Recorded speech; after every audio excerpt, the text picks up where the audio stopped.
দেখছেন ওঙ্কার news media.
মিছিল করলেন কোলাঘাট থেকে, কিরকম লোকের সাড়া পেলেন, কি বলবেন এই বিষয়ে?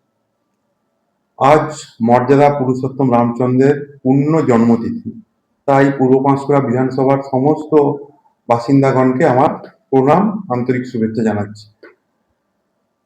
ত্রেতা যুগে পুরুষোত্তম রামচন্দ্র জন্মগ্রহণ করেছিলেন অশুভ শক্তির বিনাশ করার জন্য। কারণ ওই সময় অনেক অশুভ শক্তি হয়েছিল, এই ধরাধামে অবতীর্ণ হয়েছিল যাতে এই পৃথিবীটাকে নষ্ট করা হয়, ধ্বংস করা হয়।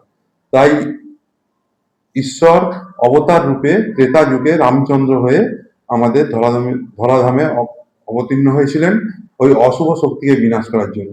আজ আমরা কোলাঘাট স্টেশন থেকে এক বর্ণাঢ্য শোভাযাত্রার মাধ্যমে রামচন্দ্রের মূর্তি নিয়ে আমরা যেখানে রামচন্দ্রের পূজা অর্চনা করব কালকে সারাদিন ধরে, ওখানে আমরা একটা বর্ণাঢ্য শোভাযাত্রা করেছিলাম। রাস্তার দুধারের মানুষ সবাই মিলে দুহাত তুলে রামচন্দ্রকে কাছে আশীর্বাদ নিলেন এবং আমাদেরকে শুভেচ্ছা বার্তা জানালেন।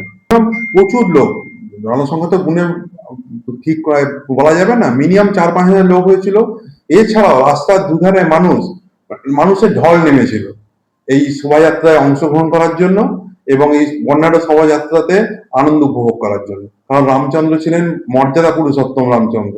উনি ওই সময় জন্মগ্রহণ করেছিলেন, রাম রাজত্ব তৈরি করেছিলেন, জাতি বর্ণ নির্বিশেষে সবাইকে নিয়ে খুব আনন্দে বসবাস করতেন রামচন্দ্র। সেই আদর্শে আমরা এই পূর্ব পাঁশকুড়া বিধানসভা সহ পশ্চিমবঙ্গ যাতে রাম রাজত্ব হয় সেই জন্য আমরা চেষ্টা করছি।